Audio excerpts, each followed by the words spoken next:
There comes a moment in life when understanding does not arrive as an answer, but as a responsibility.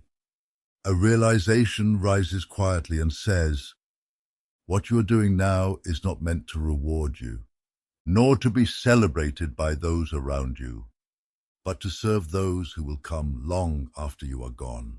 At first, this feels poetic, almost impractical, because everything in the human world seems to move in the opposite direction.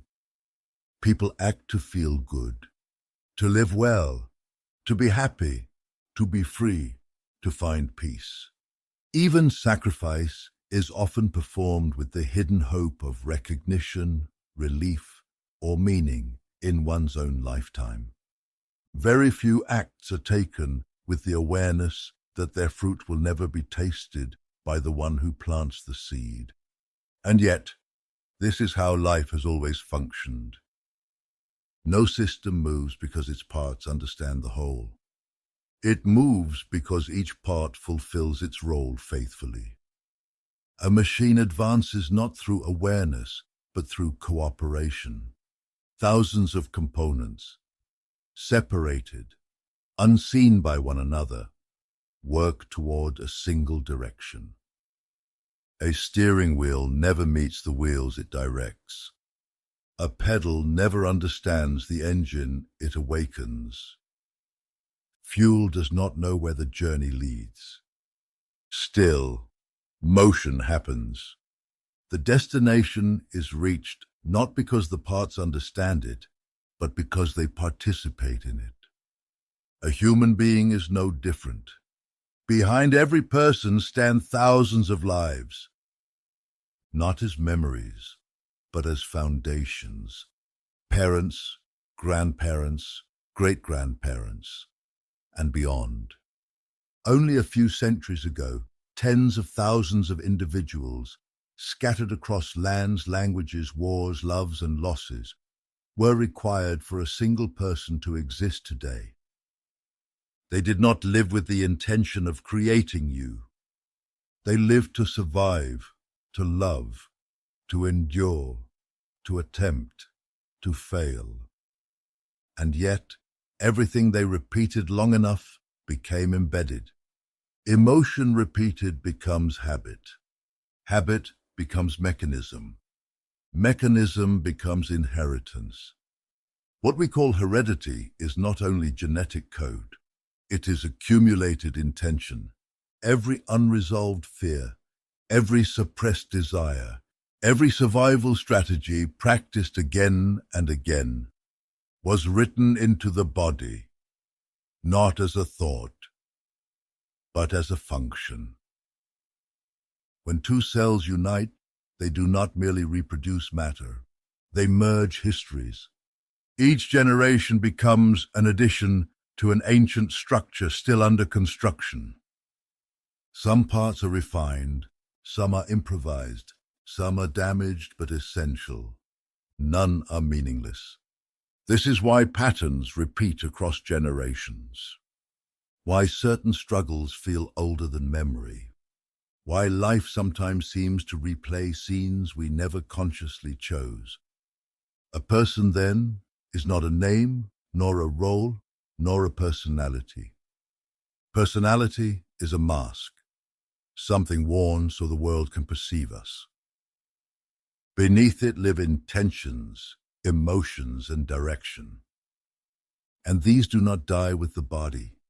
When the body dissolves, matter returns to the earth. But intention and emotion move forward. They pass through time inside descendants who unknowingly carry unfinished journeys. This is not a burden. It is continuity.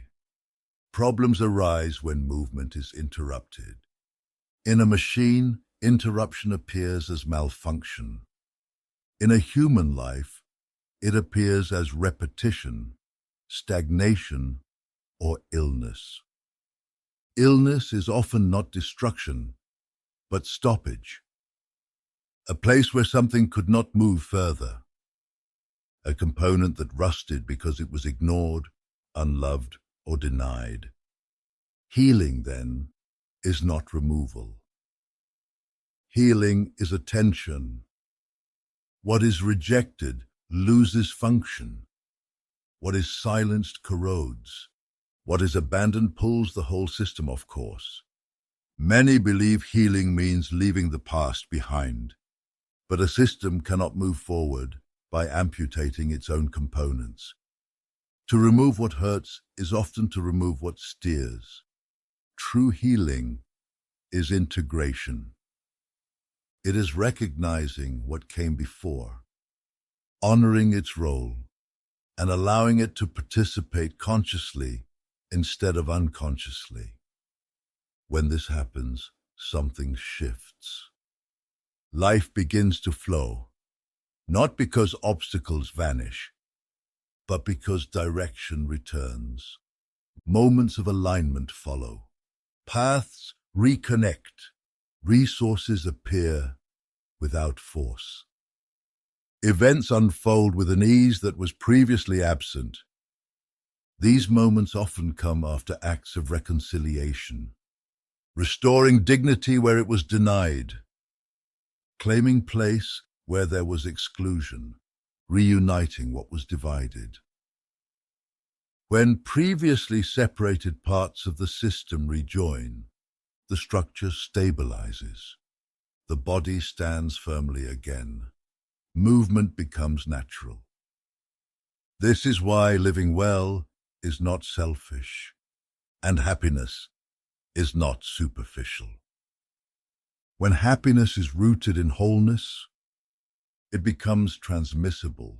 Every conscious step taken from integration is imprinted beyond the individual. In the body, in the cells, in the generations yet to come. This is how one teaches those who will never be met, not through instruction, but through embodiment. To become whole in the present is to prepare the future without needing to control it.